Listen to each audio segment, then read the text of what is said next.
Welcome to your Canadiens Connection on Rocket Sports Radio. We are proud to be the trusted source for all things Habs for more than a decade. This is the Canadiens Connection Podcast.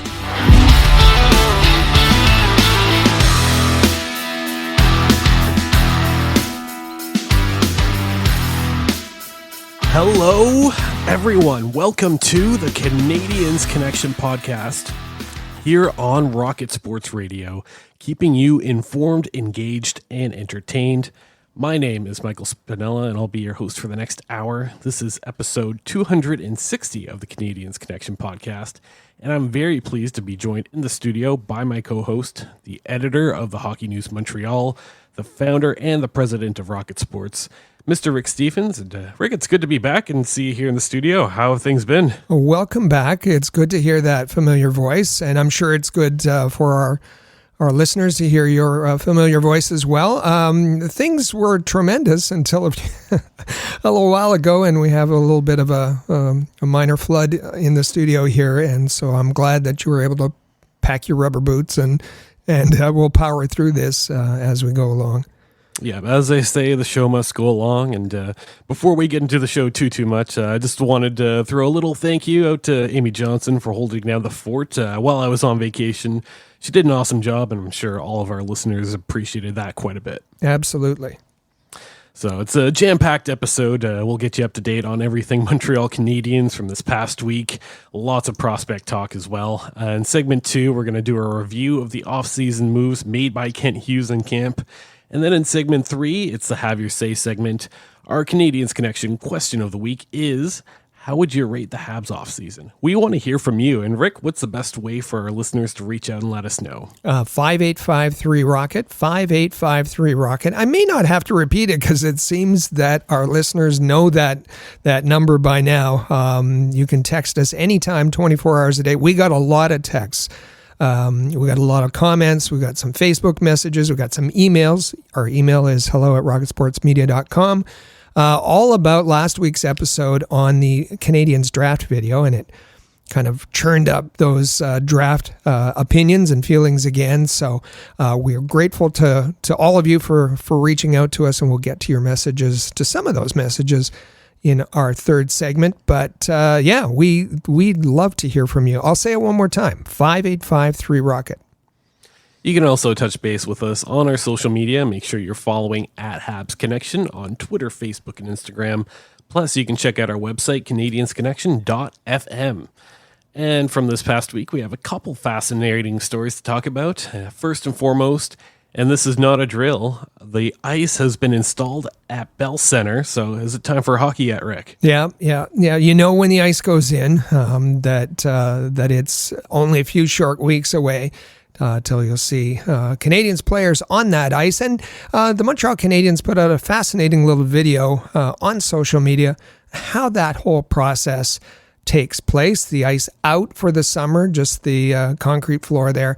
And they slowly build up the layers, and then they have to add the logos and they have to paint the lines, and fascinating. And so head to the Canadiens, either their website, which is new, by the way. It's got a whole new remake. NHL sites all sporting a new theme.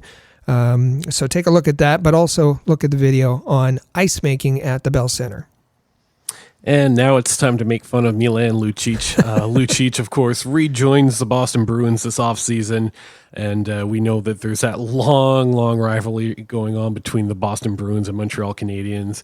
Well, Milan Lucic tossed out the first pitch at a Red Sox game, and he was very far off target. He might need to get his eyes checked because that was not even close. High and outside, as they say. There he was at Fenway Park. They're rolling out the red carpet for Milan Lucic and his return to the Bruins. And we'll see if that spices up the rivalry with the Canadiens. But there he tossed the pitch to, I think it's Red Sox DH Justin Turner. Turner caught the pitch. And then kind of rushed the mound and dropped gloves, and they kind of playfully looked like they were going to have a hockey fight there. And then hugged and all was good. But yes, look for, it was a reminder to me anyway that Lucic is back with the Bruins, and look for him we'll see if he drops the gloves in the games with the Canadiens. So make sure you're checking out Habs Notepad, Habs headlines, and feature articles throughout the busy offseason at thn.com/Montreal. And in our roster news, it seems like on-ice activity has increased at Brassard, where the Montreal Canadiens practice facilities are. You can see the full roster of players that showed up at thn.com/Montreal, but it's nice to see that some of the players are coming into town and starting to get active at the practice rink. Yeah, more and more players are arriving. The interesting thing for me was there was Paul Byron on the ice in one of those coaching tracksuits. So we know that, we talked about it a couple weeks ago, that Paul Byron likely moving into perhaps a development position, but another role with the Montreal Canadiens. But he was running some drills, informal drills. You can't have anything formal at this stage. But 3-on-3, and you saw Cole Caulfield, Nick Suzuki, Kirby Dach, Christian Dvorak, Alex Newhook was there, Sean Monahan, and just great to see them all on the ice in Brassard. And with that being said, the Canadiens have announced their 2023 Rookie Camp roster. There's some familiar names. You got your Owen Beck, Jared Davidson, but also some newcomers. You have David Reinbacher there as well, goaltender Quentin Miller. So plenty of great prospects will be arriving to compete in the Rookie Camp. And most of note, you see Ty Smilanic listed on that roster. Ty Smilanic, of course, attending hockey college, and I guess with him attending Rookie Camp, the implication would be that he's not returning to college, is it? Yeah, he's had an interesting college career. Of course, Ty Smilanic came over in the Ben Sherratt deal, and he was at Quinnipiac College, and a year ago he entered the transfer portal, they call it, to switch colleges. Ended up at Wisconsin, not a great year there. And reporting from the CBC is that he is not going back to Wisconsin. We remember that college players cannot be at rookie camp, so that's why it's a little unusual that he's there. But he's made the decision not to go back to Wisconsin. So he's kind of, this is a bold decision for him, because what if it doesn't work out? He's committed to playing a pro season, and we'll see if he gets an NHL contract, he gets an AHL contract, whether it's a two-way AHL contract and he sees some time in Trois-Rivières. He's got some talent. He hasn't really, showed a whole lot yet in his college career, but a real interesting move. And you got to respect somebody who bets on themselves, and that's exactly what Ty Smilanic is doing. Yeah, so great to see the kid here attending rookie camp, and excited to see what he can do.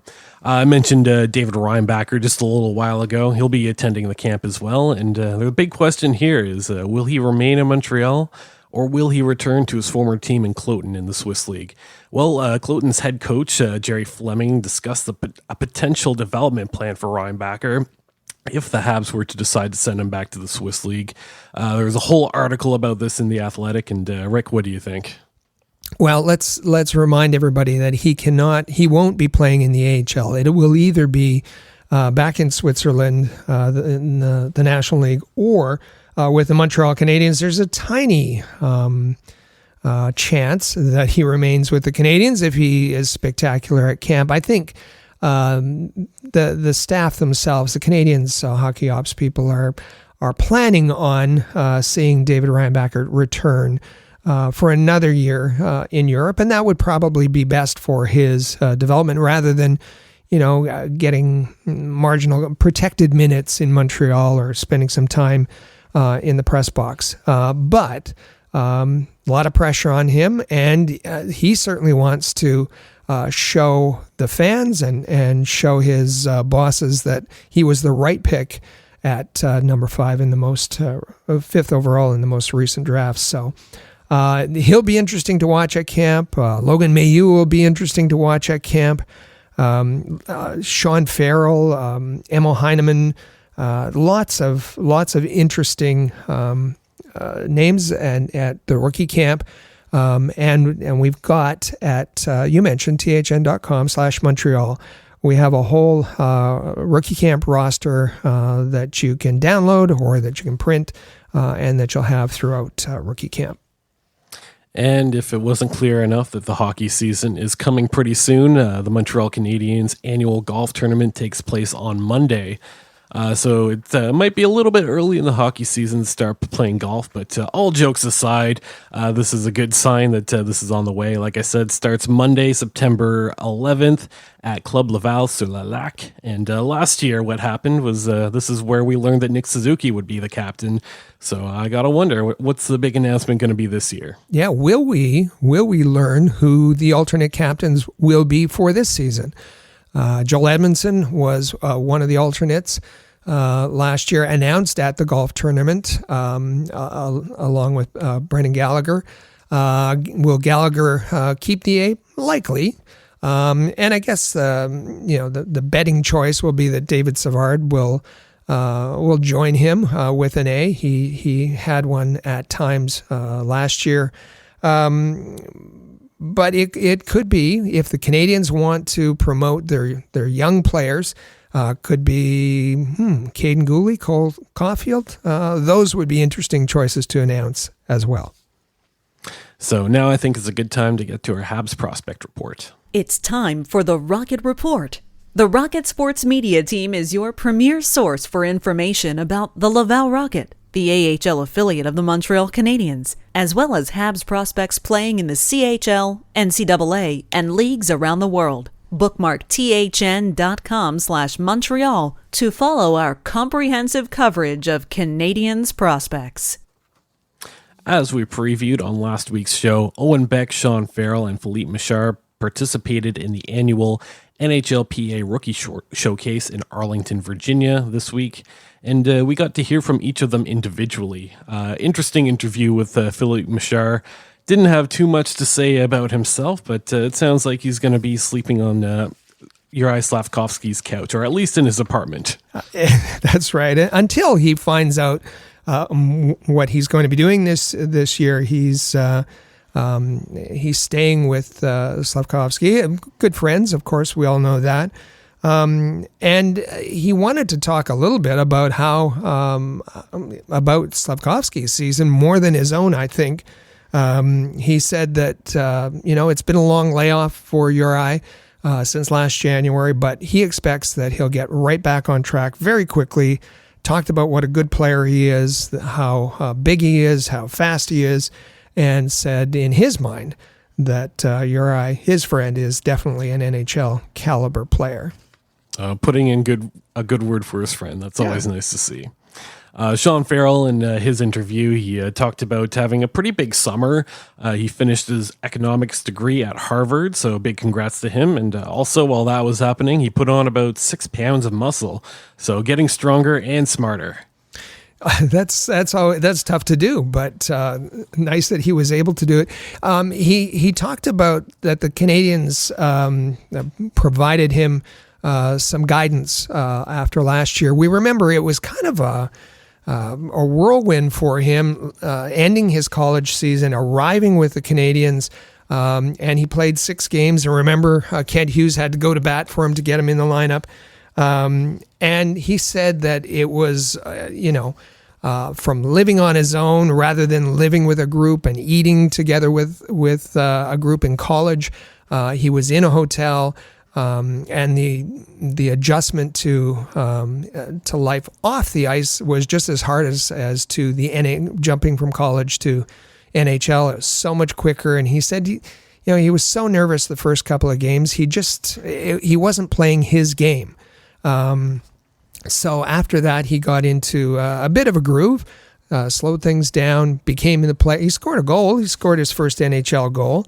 But he said that introduction to the NHL was valuable.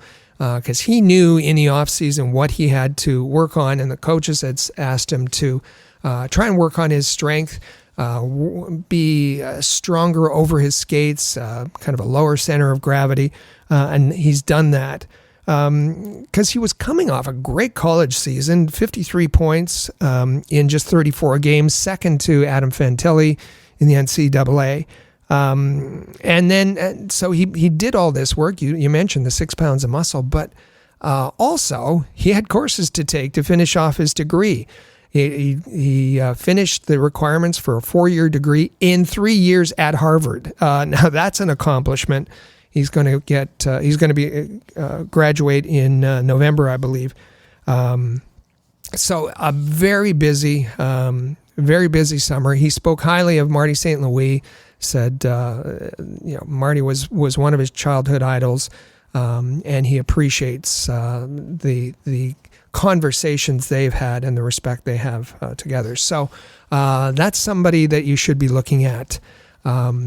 At the rookie camp, and then I expect he'll go to training camp as well.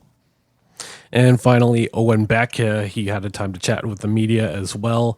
He took some time to talk about how difficult it can be to make the NHL lineup at the age of 19. He might feel a little bit of pressure coming in this year, but he certainly wants to replicate what he was able to do at camp last year. What a year for Owen Beck last year. Amazing year. He's involved in a trade, the OHL championship, gets to the Memorial Cup. In midst of that, he's a call up to the World Juniors, and Canada wins a gold, and he's an injury fill-in, and he gets his first NHL game in January with the Canadiens. An incredible season. He's level-headed. He's smart. And he is mature, and he adjusted really well. And his goal, when asked last year, his goal was always this fall to make the Canadiens. It's a tough challenge for him. Not many 19-year-olds do that, but that's where his focus is, and we wish good luck to him because.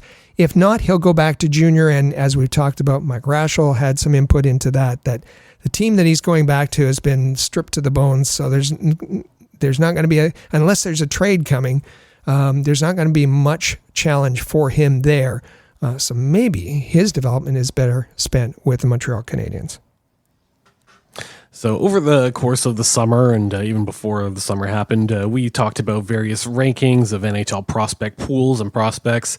Well, Elite Prospects put out their prospect pool rankings through the NHL, and they have Montreal coming in at 12. Obviously, every single one has a different idea of how they define their prospects and how they rank this. And Rick, I'll let you take the lead on that. Yeah, we've talked about rankings from Corey Pronman, Scott Wheeler.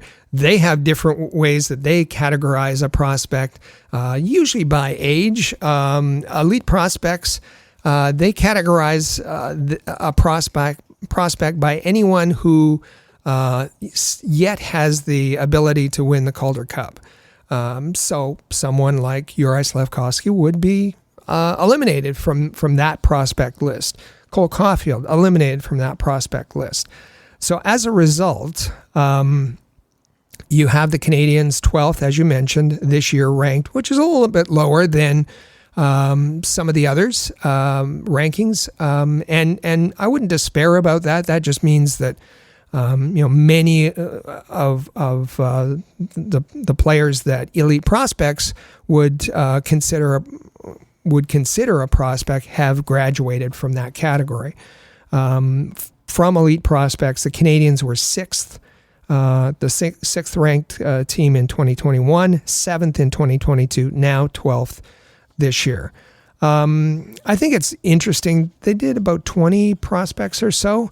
Looking at the top 10, there should be not really any surprises. David Reinbacher, the top Canadiens prospect. Lane Hudson, number 2. Owen Beck, who we were just talking about. Number 3, Sean Farrell, who we were just talking about. Number 4, Jonathan Roy. Number 5, Engstrom. 6, Logan Mailloux. 7th, Emil Heineman. 8th, Jacob Fowler, who we've talked about a lot this summer. number 9, and the aforementioned Philippe Machar at number 10. So certainly a good list there, and nice to see the Montreal's ranking up at least close to that top 10 compared to the other teams in the league. The Athletic put out an article entitled List of Under 23 Draft Busts or Breakout Candidates. So that's going to be for this season. They put together a list of players under the age of 23 that haven't really panned out quite yet. And they're, I guess, talking about whether or not they would be a complete draft bust or if they have the potential to be a breakout candidate. And landing on this list is Montreal's Alex Newhook. Montreal acquired this player this past summer for a first and a second round pick. They certainly have a lot of faith in their development model, and they have a lot of faith in Alex Newhook. Kent Hughes has a connection with them, as Alex Newhook is signed to the agency that Kent Hughes used to work for. But to this point, Alex Newhook really has not panned out into the player that he was once thought he could be. He certainly has some good skills, but even when the opportunities were there in Colorado with many injuries to move up in the lineup, Alex Newhook was just not able to take the reins and go with it. Yeah, that's the disappointing factor. And I know that some Canadiens fans have said, well, he didn't get an opportunity in Colorado. He did. He got top 6 minutes. And now they didn't have a lot of patience with him when he wasn't producing. He got moved quite quickly, and he got jumbled around the lineup a fair bit. But there was an opportunity for him to grab in Colorado, given the injuries, given the departures of Nazem Kadri or Andre Burakovsky. But he didn't. He wasn't able to take advantage of that. So by the playoffs, he was a healthy scratch. He was playing 9 minutes a game when he was in the lineup. And he needs, he was selected 16th overall in 2019. He's expected to be a producing top 6 forward. He's got plenty of speed to use. And he's a two-way player. It just isn't, it hasn't panned out. So, this is on him this year. And let's hope that he really takes advantage and really proves all his naysayers wrong. And our last story for our prospect report, coming out of the NCAA, Arizona State Devils have announced the hiring of Albie O'Connell as assistant coach and recruiting coordinator. Albie is best known for his role as head coach of Boston University. But Rick, I believe there's a bit of a Habs connection to this one. Yeah, there is. And why are we talking about the Sun Devils? They're a Division I team in the NCAA. But Albie O'Connell, known for his recruiting ability in college hockey. He was the one that brought Adam Fox to Harvard and Lane Hudson to Boston University. So in his various roles with various teams. And he was thought of as such an amazing kind of recruiting talent and had a great scouting eye. So last year, in the summer, we announced that the Canadiens had hired a new amateur scout. His name was Albie O'Connell. He had been with Boston University for the previous 4 years. And he was added as to the scouting staff to help scour the NCAA for further talent. Now, we remind everyone that if you go to the Canadiens website and look at Hockey Ops, that information there isn't always up to date. The Canadiens don't release press releases for this kind of news. So sometimes we're operating a bit in the dark. But we've found out because of this appointment to Arizona State that Albie O'Connell is no longer with the Montreal Canadiens. And a couple of weeks ago, we told you that Fernando Pisani was added to the Canadian amateur scouting staff. Well, we learn now that that's why, that Pisani is the replacement for Albie O'Connell. So as we piece these things together, we're going to try and keep you up to date as best as we can. And you can find all our content about Canadiens prospects at thn.com/Montreal. And heading into the end of our segment here, we have some hockey news and notes from around the NHL. Starting off, the Ottawa Senators have signed defenseman Jake Sanderson to an 8-year, $64.4 million contract. That's a big contract to hand off to a defenseman that just now played his rookie season. But I think this could turn into a really, really good contract for the Ottawa Senators. And why are we talking about this? Well, I think there's a bit of a Canadiens connection to this because, well, you look at the crop of young defensemen that these Montreal Canadiens have, like a Caden Gooley, and maybe this is a contract that's kind of a model for that. And if you're very confident in a guy like Caden Gooley already, then maybe now's a good time to start looking into locking him up long term, like the Ottawa Senators did with Jake Sanderson. Well, you can imagine that certainly the agents for those young defensemen on the Montreal Canadiens have taken note and will certainly be making that case with Kent Hughes. And the other reason we're looking at it, of course, is that there's a rivalry there with the Ottawa Senators, and it's clear that the Canadiens are going to be seeing a whole lot more of Jake Sanderson for years to come.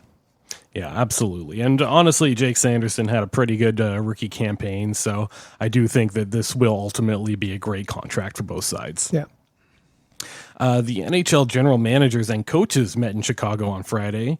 Usually it's just the general manager, so interesting to see that the coaches are there as well. But with training camps underway, this was an opportunity for the GMs, the coaches, and the leagues to discuss the state of the game. Yeah, this has always been an issue. The general managers' meetings in June, just before the draft, the GMs are kind of focused on other things. Coaching staff may not be available. Maybe this is a good idea, the first year that it's been tried.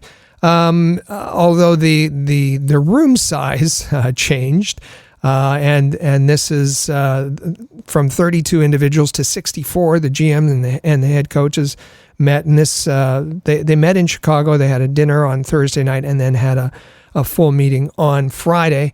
And no rule changes or those kinds of things coming out of the meetings. But an opportunity to talk about coaches' challenges and those kinds of things, a sharing of information, and I think you might see this. It sounds like the both groups were very positive about this, and you might see this become a regular thing in the NHL. And finally, the CBC caught up with Alex Kovalev, and Alex Kovalev took the time to reflect on his time here in Montreal. The article is totally in French, but we were able to translate that, and honestly, it was a great read. I think what stands out to me is that Kovalev seemed to really enjoy his time in Montreal. He looks back on it with a lot of very happy memories. He even went on to say that he kind of regretted leaving Montreal at a certain point. I don't know if you remember that point in time when Alex Kovalev went and signed with the Ottawa Senators, but that was certainly a weird era to be a part of. And honestly, I think his career didn't go so well after that. But honestly, nice to hear from Alex Kovalev, and glad to hear that he really enjoyed his time playing for the Montreal Canadiens. It is a great read. I enjoyed it too. And he wanted to explain that decision a little bit because it was odd, him signing with Ottawa. He said he wanted to stay in Montreal. He was successful in Montreal. He loved the city. He said that he thought, in his mind, the organization was like a family, but he thought that he wasn't being respected. He wanted to be shown respect. And he said in his mind he was asking for just a small raise, although it might have been interpreted that it was a little too greedy. He says, if I had that to do over again, he'd say, all right, I'll accept the disrespect. It's more important for my family and me to stay in Montreal. And life is full of those kinds of moments, and interesting that he looks back so fondly on his time in Montreal that it's a bit of a regret. I also I liked the line of Alex Kovalev with Thomas Plekanec and Andrei Kostitsyn, and Kovalev said that was one of his favorite lines in his entire career. And so much so that when Kostitsyn was in the minors, he went to bat for Kostitsyn and said, he talked to the coaching staff and said, please recall him. But at that point, Kostitsyn wasn't consistent, and some fans would argue that extended his whole career. But at that point, he wasn't consistent, and so he was he'd be up for a couple of games and then sent back down. And Kovalev said that he really enjoyed and thought that line was very dangerous each and every time they were out there. He talked about the kind of work he went into coaching a bit in the KHL. Now he's working with individual players, Martin Netcash and Andrei Svechnikov with the Hurricanes. And he makes a final point that he was in the Russian Hockey Hall of Fame, but hey, he wouldn't mind if the Hockey Hall of Fame called him and wanted to induct him sometime in the future. You'll enjoy this if you appreciated Alexei Kovalev. I'm sure you'll enjoy this article. And on that note, we're going to hear a brand new message from our sponsors of DraftKings, and then we'll get to our big topic segment here shortly. So stay with us. This is the Canadiens Connection podcast here on Rocket Sports Radio. Okay, can you believe we've had 7 months without an NFL game? I mean, that's crazy, right? Well, good thing that's over, because the NFL is here, and DraftKings Sportsbook, an official sports betting partner of the NFL, is giving you a can't-miss offer for Week 1. This week, new customers can get $200 in bonus bets instantly when you bet just $5 on any NFL game. DraftKings is hooking everyone up with game day greatness. All customers can take advantage of 2 new offers every single game day this September. Check the app to see what you get. Download now and use code THPN to sign up. New customers can take home $200 in bonus bets instantly just for betting $5. That's code THPN. Only on DraftKings Sportsbook, an official sports betting partner of the NFL. The crown is yours. Gambling problem? Call 1-800-GAMBLER or visit www.1800gambler.net. In New York, call 877-8-HOPE-NY or text HOPE-NY 467-369. In Connecticut, help is available for problem gambling. Call 888-789-7777 or visit ccpg.org. Please play responsibly. On behalf of Boot Hill Casino and Resort KS, 21 plus age varies by jurisdiction. Void in Ontario. See dkng.co/football for eligibility, terms, and responsible gaming resources. Bonus bets expire 7 days after issuance. Eligibility and deposit restrictions apply.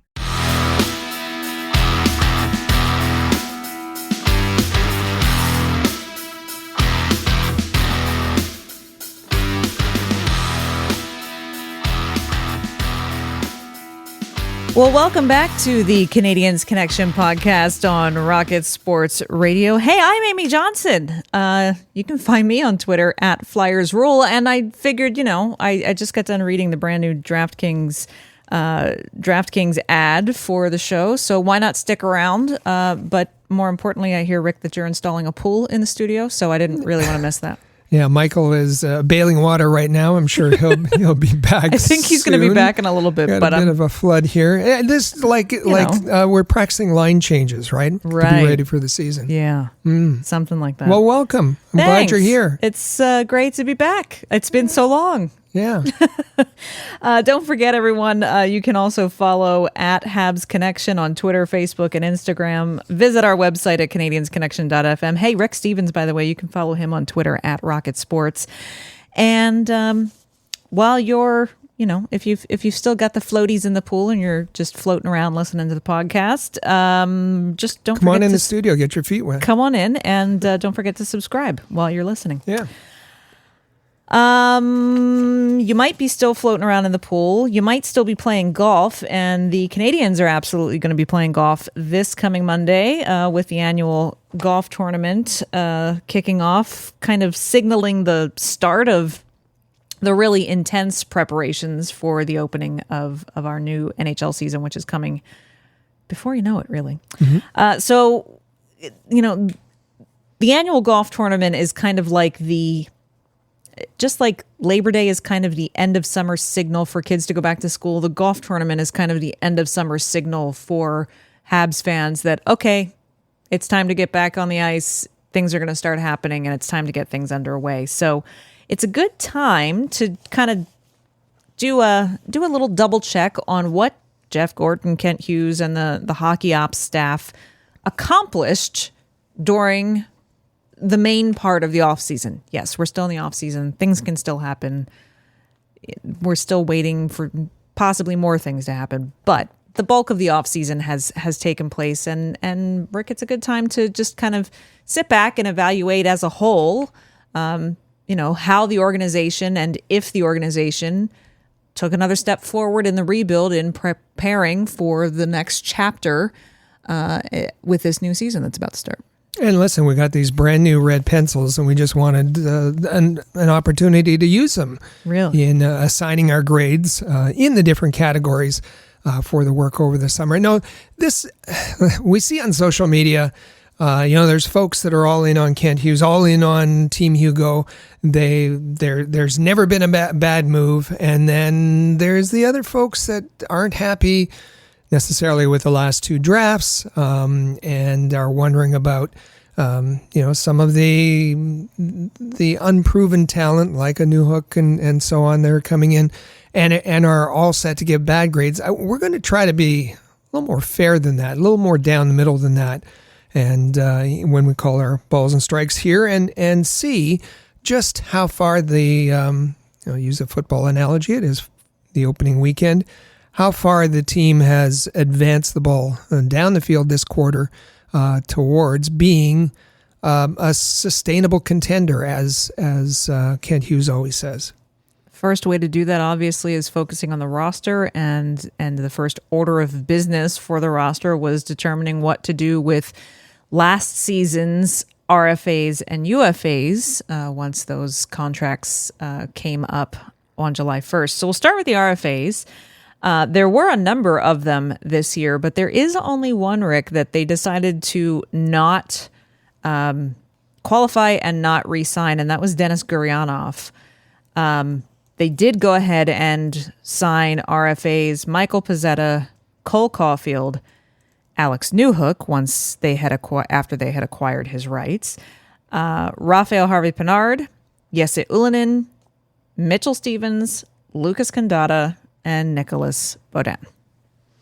So, I'm just going to leave aside the Mitchell Stevens, Kandata, and Baudin. Don't expect them to be much of a factor. No. Other than in Laval. The passing on Gurianov, smart move. Didn't fit here when he came over from Dallas.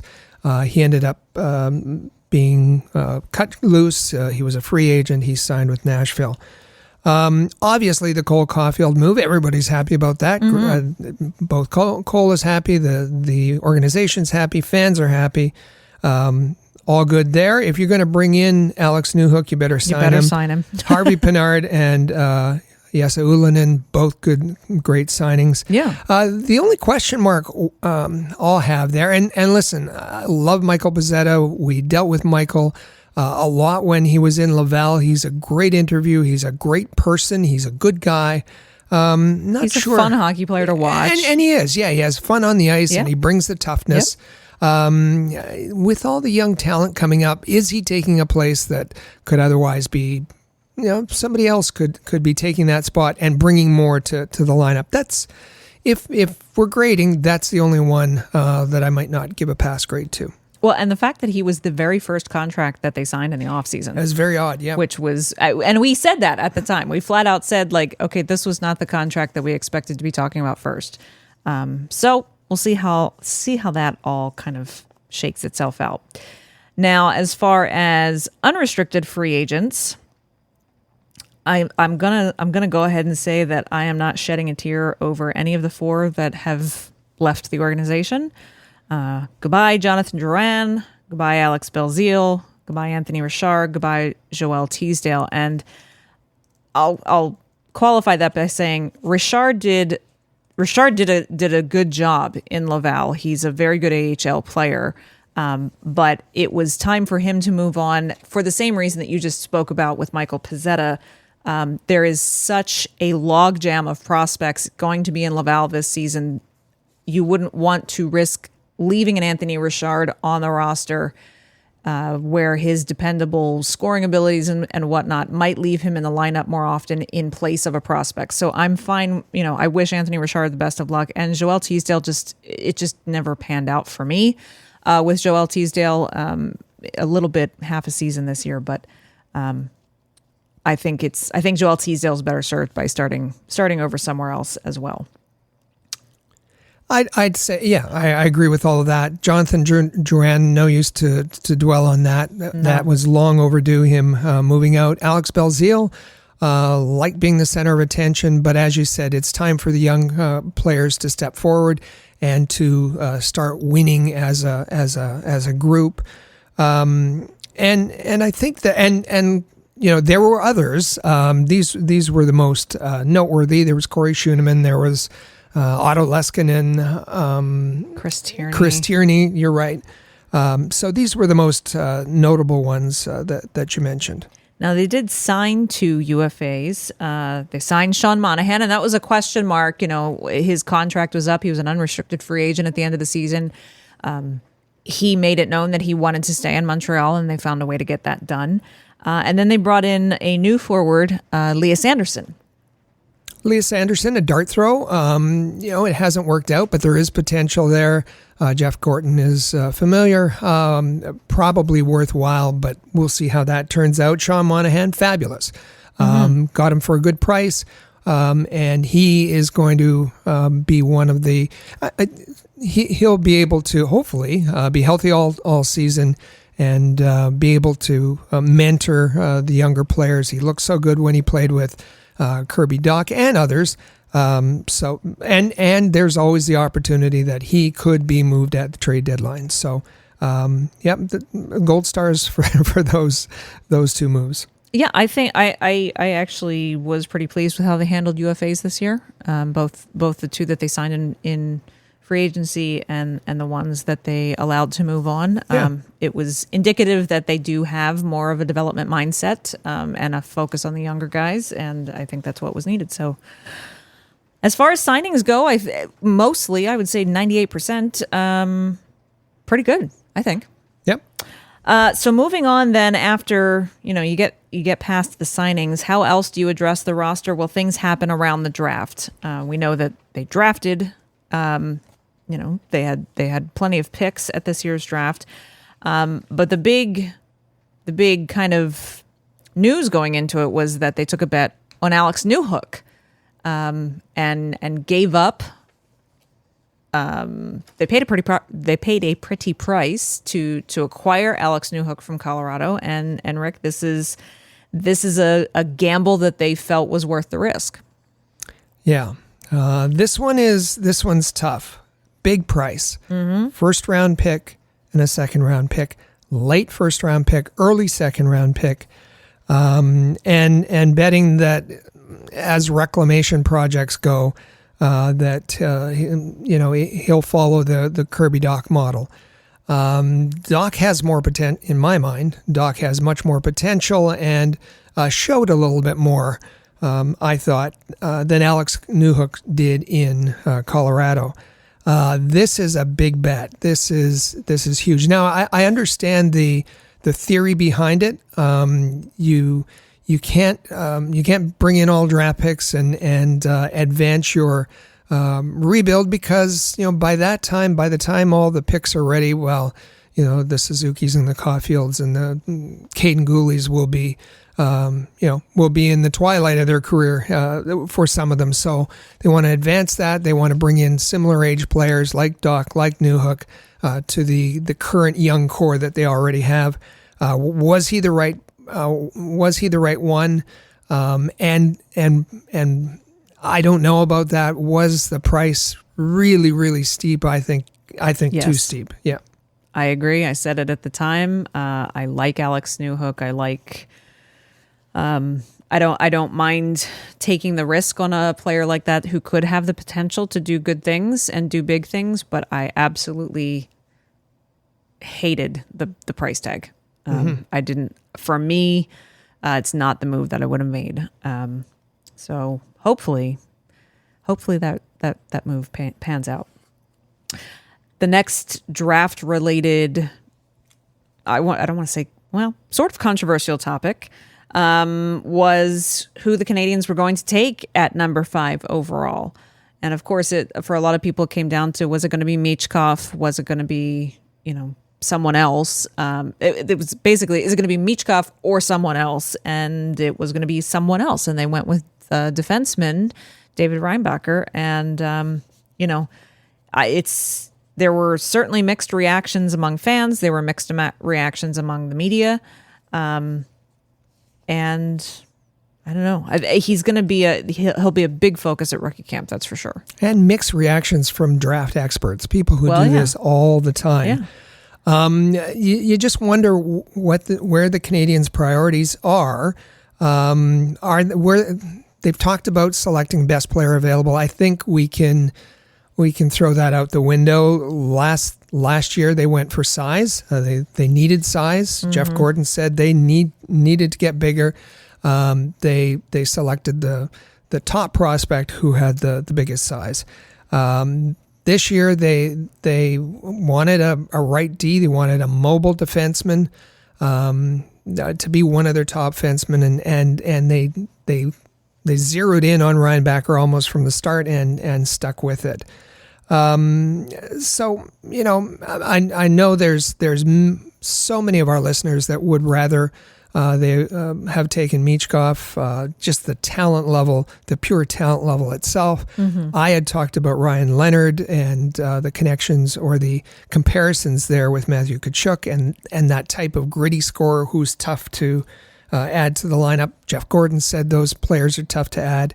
In the final analysis, the Canadian scouts, especially the European scouts, felt that it was harder to acquire a player like David Reinbacher and thought it was easier to acquire a player like Ryan Leonard. So that's how the decision was made there.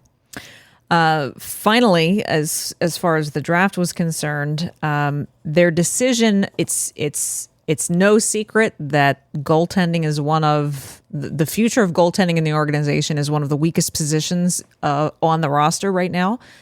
So they needed to be able to leverage their draft picks in a year when the crop of goaltenders available was exceptionally good.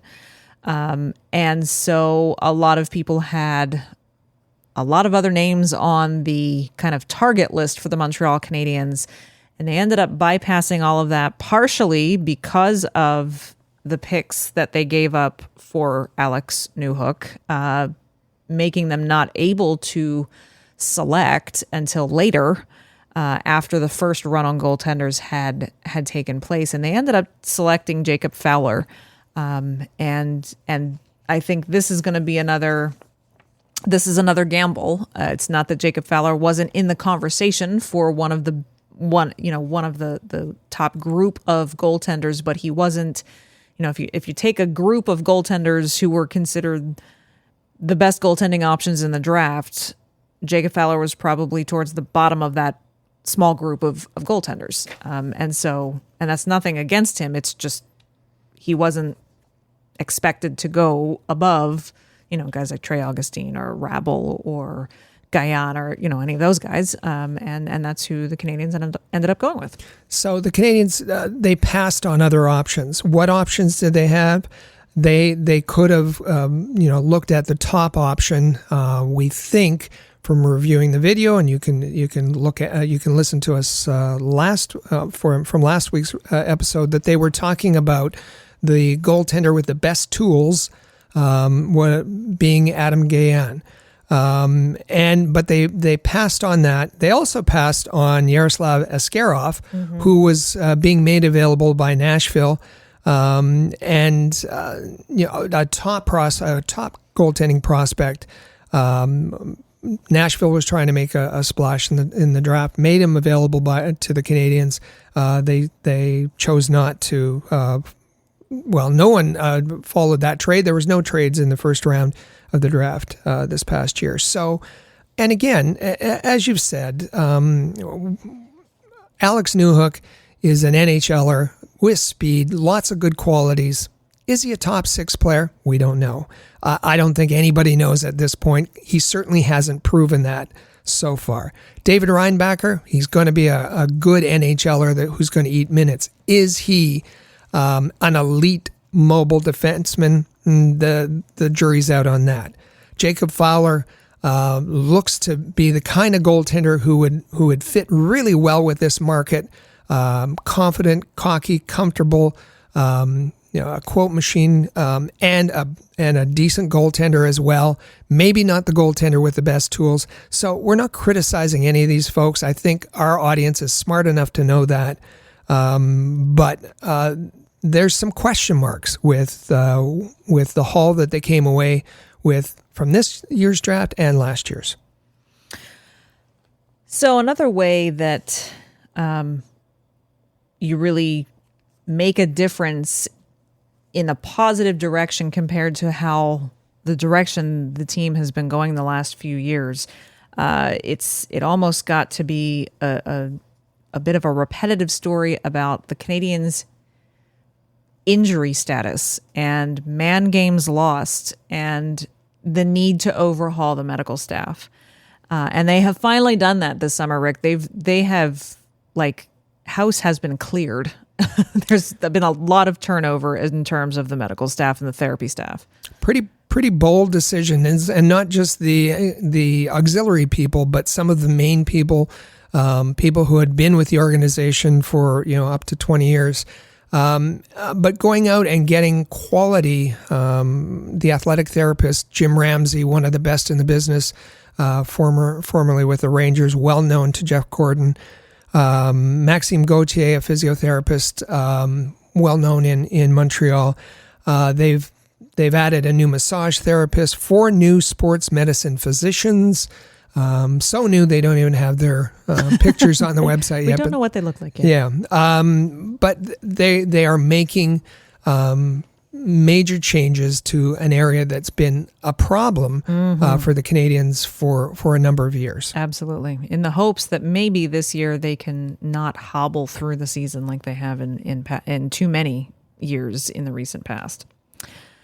The next way that they could change things up and shift things around is on the trade market, and they managed to pull off some trades this summer. Multi-team trades. We always like to see those, Rick. We had some multi-team trades.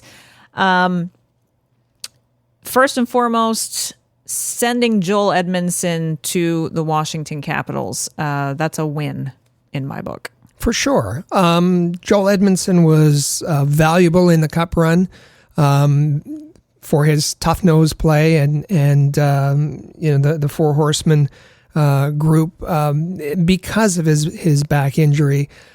His effectiveness on ice has been lessening, and he's been missing games.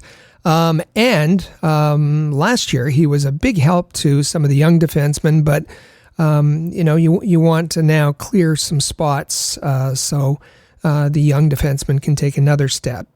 So moving him on to Washington was a great move.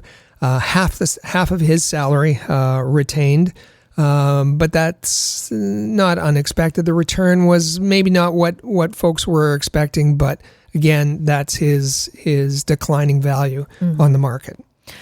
Another move that I really liked was offloading Mike Hoffman and Rem Pitlick, for that matter. It was in the same trade, but Hoffman was the big piece of the puzzle to get off the books. Yeah, and again, with any of these moves, we're not going to detail them because we've done that in the past. It's just a summary of the moves and the results. The 3-team trade that allowed Mike Hoffman and Rem Pitlick to be sent off was certainly creative, and Kent Hughes getting involved with that was fascinating. And the what was talked about at the time was it was amazing that Mike Hoffman was able to be shipped out without any retention in salary. And so big kudos to Kent Hughes there. However, in doing all of that, For his trouble, Ken Hughes got a second-round pick, and that's the most valuable part of that. But he also had to take on the problem children of other teams. And those included Jeff Petrie and Casey DeSmith. That's right. And Nathan Laguerre. So that left him, okay, then he had to deal with those, and then he had to give up some of the gains that he had made, and part of that is having to retain salary on Jeff Petrie. So, you ship out $4.5 million worth of salary for Mike Hoffman. You might have thought you would have had to retain half of that. Well, you did, because you had to take on Jeff Petrie's salary. Quarter of Jeff Petrie's, yeah. And not only that, not only for this year, Mike Hoffman was in the last year of his contract. Jeff Petrie's was too. So the portion that you have of Jeff Petrie's contract is this year and next year. So that's a bit of an issue. And now, we're on the Casey DeSmith watch. That's a problem. That's a problem that Kent Hughes has to deal with. You don't want the three goalie situation going into opening night. He's told Casey DeSmith that he's not going to bury him in Laval, so waivers may not be a possibility. It's a problem. It is. So there's some good in that. The second round pick was terrific. Yeah. But the other portion of that, not so great. And yes, there's Gustav Lindstrom, who is a right-handed defenseman and will be a place filler for a period of time, but not a big part of this, the overall take. So I would say, for me, I liked kind of like 2/3 of the trades that he did this summer. He kind of started strong, and then I think that last piece of the puzzle, as you talk about, was kind of the not so great part of the trading transactions that took place over the summer. And that leads us to salary cap. The first point under the salary cap being kind of what we did talk a bit about with getting Edmondson out, with getting Hoffman out, is that's shedding bad contracts and getting bad contract money off of the books. And you got to give Kent Hughes credit. He was left with a mess from Marc Bergevin, terrible contracts, and he, over the past 2 years, he has made significant gains with respect to the salary cap. Absolutely. Going along with that, though, and you kind of alluded to this a little bit when talking about the trades, he was a bit wily about salary retention in terms of managing the cap space he had. He was. My problem with that, again, a double-edged sword, the salary retention slots, salary retention, you understand that. Salary retention slots, teams only have 3 of them. The Canadiens have used up 2 already this season. You think their salary retention might have to be involved at the trade deadline, and the Canadiens, Kent Hughes, only has 1 left. And I think even worse, he's already spent one of those next year, salary retention on the Jeff Petrie deal. So good trying to facilitate deals by using salary retention, bad using up those salary retention slots. Backing yourself into a corner a little bit. Yep. And finally, under salary cap is the LTI component going on long-term injury reserve. And we know that Carey Price that's going to be a big thing around Carey Price's contract. Yeah, and I think he's done a really good job here in that there's 2 ways that a long-term injury like Carey Price has, 2 ways that a general manager can deal with that.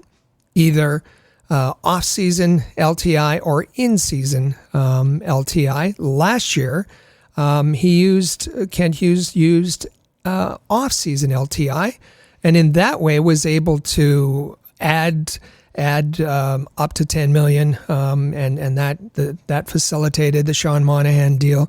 Was able to expand his roster and used the money from Carey Price quite wisely, and having Carey Price in that situation was a real benefit to the Canadiens in that regard. This year, Again, he's using it wisely, but to free himself up completely, because there are some downsides to the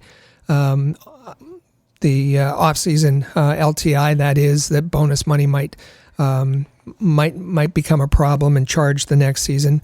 But he's been able to pare down his salary, and maybe with a Casey DeSmith trade, maybe sending a few players to Laval, who are waiver exempt prior to the roster freeze. He's going to be able to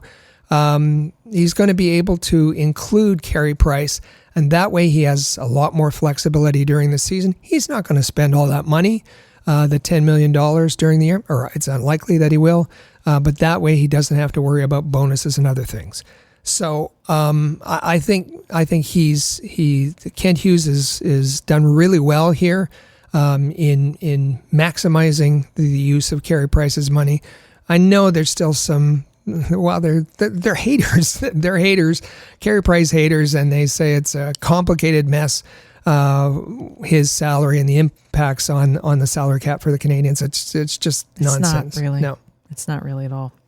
So between signings, between moves in and around the draft, changes to the medical staff, trades that were made, salary cap management, you did say we had the red pencils out for marking. So I like grading papers. So for me, was it a home run this summer? No, I don't think they knocked it out of the park. But I would give Jeff Gorton and Kent Hughes personally, I'd give them like a B. Yeah, I was thinking B+. We can't be too enthusiastic. We can't be fan-centered. Look at where the club has finished the last two seasons. So I'd say a B+. Solid B+ over the summer. Yeah, they made a lot of. They made way more. I think they made way more good moves than they did ones that I'm not so sure about. Absolutely. And that gives me hope.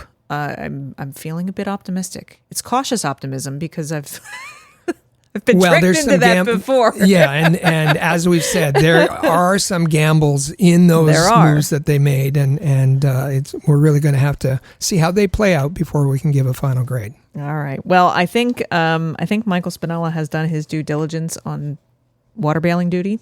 Yeah. So I'm going to go relieve him. And that means that we are going to take our final break on the Canadiens Connection so that we can swap in and out of the hosting chair again. Up next, we're going to have your question of the week. We're going to get you caught up on all the things that you might have missed across all of our platforms here at Rocket Sports Media. And lots more fun stuff coming your way. So thanks for having me in for the second segment. Thanks for being here. Michael Spinella will be here in just a moment. And stay with us because you are listening to the Canadiens Connection podcast on Rocket Sports Radio. The Canadiens Connection is proud to be a partner of Rocket Sports Media, digital media publishers of sports and entertainment websites. Their mission is to build a worldwide network of sports fans who are informed, engaged, entertained, and connected. Learn more about RSM, its team, and its portfolio of brands at rocketsportsmedia.com. I bet you enjoy sporting your best Habs jerseys, dressing up your kids and pets in the cutest Habs gear, and showing off your decked-out hockey cave or fanning. Well, don't just show your friends, show your Habs. The Rocket Sports Media team wants you to boast your finest pictures for our global network of Montreal Canadiens fans. Include the hashtag #ShowYourHabs when posting your fan photos on Twitter, Facebook, or Instagram. Then log on to showyourhabs.com to see your entries, along with photos and posts from Habs fans all over the world. A proud member of the Rocket Sports Media Network. If you're a business owner looking for the perfect platform to reach a targeted audience of customers, Rocket Sports Media is the solution.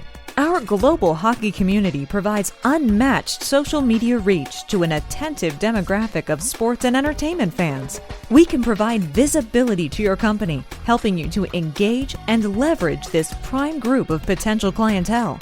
In addition, we also offer sponsorship opportunities for fan events and featured areas of website content, giving you name and logo recognition. Visit rocketsportsmedia.com to contact us regarding this unique marketing opportunity.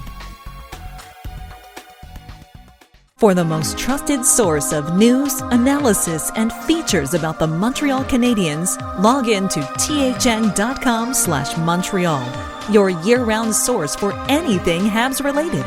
That's thn.com/Montreal.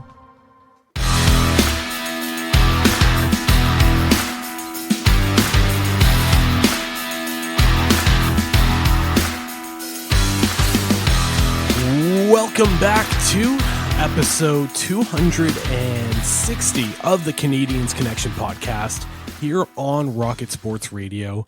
Please make sure you're following at Habs Connection on Twitter, Facebook, and Instagram. Also, visit our website, canadiensconnection.fm. Feel free to text us anytime via the Rocket Sports text line. It's at 5853-ROCKET. That's 5853-ROCKET. We always love to hear from our listeners. And Rick, this Montreal Canadiens team, boy, do they always seem to have a lot going on. Lots going on. And if you haven't heard, we've got lots going on because, since last season, we've moved to a new location, but we moved everything to a new location. All the Canadiens coverage in just one place. It's at the Hockey News. That's thn.com/Montreal. We've got Montreal Canadiens information. We've got Laval Rocket information, Trois-Rivières Lions prospect information. And this week, we even unveiled some French content at thn.com/Montreal. So that some of our articles, and there was an article recently by Chris G, and translated by our newest member of the Rocket Sports team, and his name is Josh, did a great job translating, and got great feedback from those of our Canadiens fans who say, geez, I'd like to read some content in French. So we're providing that as well. And you can find some of our other great content. Just make sure you subscribe to our YouTube channel. All you have to do is search at All Habs. You'll be able to pull that up, and on there you will find the Habs Hockey Report. That's hosted by Amy Johnson. Every Thursday she puts out a great episode, does great analysis, very timely topics, and she's really great at replying to all the comments that you leave on her videos. So make sure you head over there, hit the like button, hit the subscribe button, leave a comment, let us know what your thoughts are. And also on that exact same channel, you're going to start to find the Canadiens Connection podcast put into that feed. So if you want to take a look at that, if you can't get enough of this podcast, or maybe you're just finding us on YouTube for the first time, make sure you hit that subscribe button at All Habs, and you'll never want to miss a single episode of either of those great shows. I really liked the most recent episode from Amy of the Habs Hockey Report show, which Canadiens rookies are set to impress at camp, and seems she's tapped into what Habs fans are thinking too, because lots of views on that particular video. If you haven't seen it, you want to get over to youtube.com/allhabs. Also, make sure you subscribe to both of our Rocket Sports Radio podcasts on your favorite podcasting app. First and foremost, make sure you subscribe to The Press Zone. You can find every single episode of that at thepresszone.fm, hosted by Amy Johnson, Patrick Williams, sometimes Rick Stevens. That's going to be your inside source for everything Laval Rockets, AHL, and Habs prospects. So you don't want to miss a single episode of that as we head into the Habs Rookie Camp. And also this podcast right here, the Canadiens Connection. You can find all of the episodes of the Canadiens Connection at canadiensconnection.fm. We're here every single Saturday. We were here every single weekend in the summer. I know a lot of podcasts went on vacation. Well, we don't take a vacation. We're here every single Saturday, and we provide you with great news, updates, and analysis. And for those interested, Rick, I believe we're still recruiting for a Rocket Sports team. So what's the best way for those interested to reach out to us? Well, the Montreal Canadiens are going to be finalizing their team. We're finalizing our team for the season. You met some of those contributors in August, as Michael did some great interviews with some of the folks behind the scenes in the podcast in August. And also, as I mentioned a few minutes ago, we added a new team member. His name is Josh, doing some great stuff with us. We are considering other additions to the team. If you're interested, go to habshockeyreport.com, habshockeyreport.com, and click on the Join Our Team tab. There's a little bit of an application in there, submit it, and we'll get back to you right away. Otherwise, you can also just reach out to us on social media or send a text in at 585-3-ROCKET.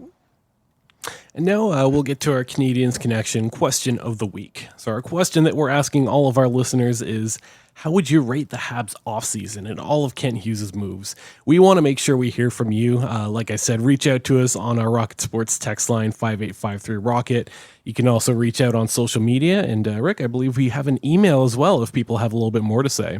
For sure. You can reach out to us at hello@rocketsportsmedia.com. That's hello@rocketsportsmedia.com. Throughout the week, we get tons of text, tweets, emails, and other messages.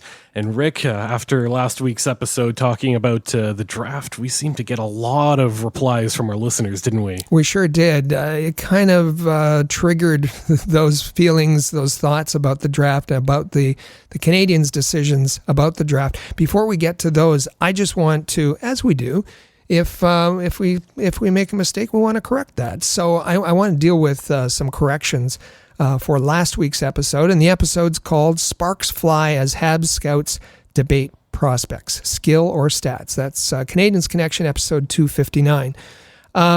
During the discussion, Amy had said that the Canadiens had traded 2 second-round picks for Alex Newhook. It turns out it was close, but it was a late first-round pick and an early second-round pick, picks 31 and 37 overall. And in a different discussion, when we were talking about rule changes in the Champions Hockey League and how they might relate to the NHL, I said that there was a rule in the NHL years ago that said that a player must serve the full 2 minutes regardless of the number of power play goals that were scored during the man advantage. That was correct.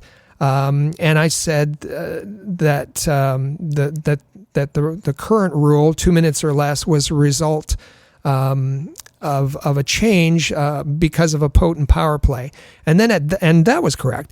And then at that point, I was just off the top of my head speculating. I didn't know who had caused the change at the time. I said, maybe it's the Oilers. Well, it goes back many years prior to that. It was the Montreal Canadiens. So I just wanted to make that change. Yeah. Nice to provide those little updates, and appreciate that, Rick. Yeah. Well, we're honest. We want to be forthright with our audience, and I know our listeners expect that, and we've delivered that for the last dozen years on the podcast.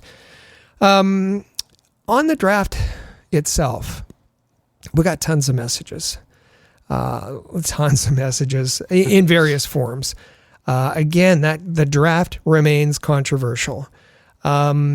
And there were some fans who said, listen, trust Hughes and company. But for each of those messages, there were, 10 messages, at least 10 messages that said it was the Canadiens made a huge mistake and it was a missed opportunity. And most of those fans wanted Michkov, and that's even besides some of the theater that's going on right now in Russia and him sitting for the first couple. Don't pay attention to that. That's just exerting control and whatnot. Don't take anything about his talent. That it's kind of meaningless, the charade that's going on there right now. You heard, if you listened to our draft shows, I was leaning to Ryan Leonard, that gritty scoring forward who's tough to get. Hughes compared him to Tkachuk. But I think that most of our listeners would have liked a different decision other than David Reinbacher. I'm just going to send out a little message to those who say trust the professionals. And kind of no debate allowed, no questioning allowed, no criticism allowed. Trust the professionals. I would say you need to make a better argument, because I'll just remind you of the past 30 years of pain since the last Montreal Canadiens Stanley Cup. And trust the professionals. We've heard it over and over and over again. And it was trust Réjean, trust Andre Savard, trust Pierre Gauthier, trust in Marc Bergevin. In Bergevin we trust was a hashtag. Do you remember that? Oh yeah. Listen, we're here because we want to analyze the team and we want the best team possible. That isn't always the case with the folks in the organization. Things get in the way of the right decisions. There's egos. There's different priorities. The Canadiens have competing priorities to winning the cup. Talking about homegrown players and ownership, how they get involved. So I'll just say we're going to continue to be as honest as we can. We're going to continue to bring on the best draft experts, as we did ahead of the draft, some really smart people about the draft, and it's our commitment to all our listeners to provide you with the best information so you can make up your own mind. But don't, trust the professionals, really. You can do better than that. We give you the information. You can do better than that. And we appreciate all the messages that we do get. All we ask is when you reach out to us, leave your name and where you're from. And this first message, well, it comes via YouTube from Frank.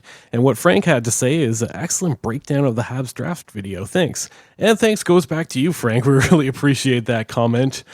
Coming in from Facebook, it's Kevin from Cochrane, Ontario. What Kevin had to say is, wait, Fowler has mastered his position at 18 years old? That's insane. Who is that guy? And I agree, Kevin. That's a very good question. And I liked Kevin's emphasis in because he capitalized. Fowler has mastered. Mastered is capitalized. He has 3 question marks after 18 years old, and of course Kevin's referencing the pounding on the table, figuratively, by Billy Ryan, the new director of player evaluation. It was his first draft, and he was advocating hard for Jacob Fowler. That was obvious, but his quote was that Fowler had mastered the position of goaltending, and of course that, Billy, if you're out there listening, you got out over your skis a little bit. That was a little overzealous in your praise, because no 18-year-old has, no matter what position, has mastered their position, but certainly not a goaltender. So good pickup there by Kevin and Cochrane. And we have one last text coming in from Chris in Hamilton, and I'll leave that one up to you there, Rick. Chris was reaching out, and we asked you if you wanted to be involved in our fantasy leagues, fantasy football, fantasy hockey. Reach out to us and we'd get you into a league. So that was the reason he reached out to us. But I'm going to read this because it's fascinating that I've said it 1,000 times. Habs fans are everywhere. Chris is from Hamilton, and not the one in Ontario, but Hamilton, Ohio. And he says, my name is Chris. I've been a Habs fan for 51 years, born through my dad's fandom. He lived in Montreal, was younger, and worked at a then hotspot called Yannikis. Now, some of our older listeners will remember this. It was kind of a hip kind of spot. It advertised that they had Canadian food, they had Chinese food, they had Italian food. They were a bit of everything. And it was called Yannikis Brothers, was the restaurant on St. Hubert, I think.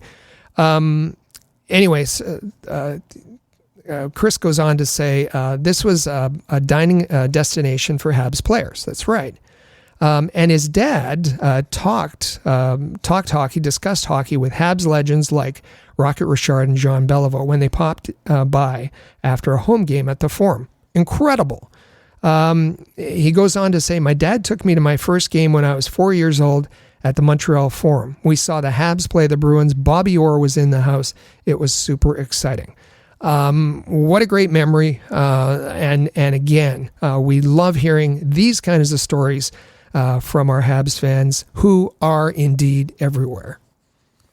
Yeah, great story coming from Chris. And honestly, we love hearing from all of our listeners, so don't hesitate to reach out. Just let us know your first name and where you're from, so that we know who we're talking to. This week coming up, the thing we want to highlight is keep an eye on Casey DeSmith, as I believe there's going to be a trade at some point. At least that's what we would speculate, right? Yeah, I think so. Certainly that would help Kent Hughes in the Canadian situation as preparing for the opening night roster. Let's see if he can get it done. So that's going to be a wrap for us today. Thank you all for listening. Make sure you subscribe to the Canadiens Connection podcast in the player or on any of your favorite podcasting apps. Also share it on social media if you like what you heard. Enjoy the week. We'll see you back here next Saturday on September the 16th, and we'll have another great episode for you. So thank you all for listening to the Canadiens Connection podcast here on Rocket Sports Radio. Click subscribe so you never miss an episode of Canadiens Connection. Follow us on Twitter, Facebook, and Instagram at Rocket Sports.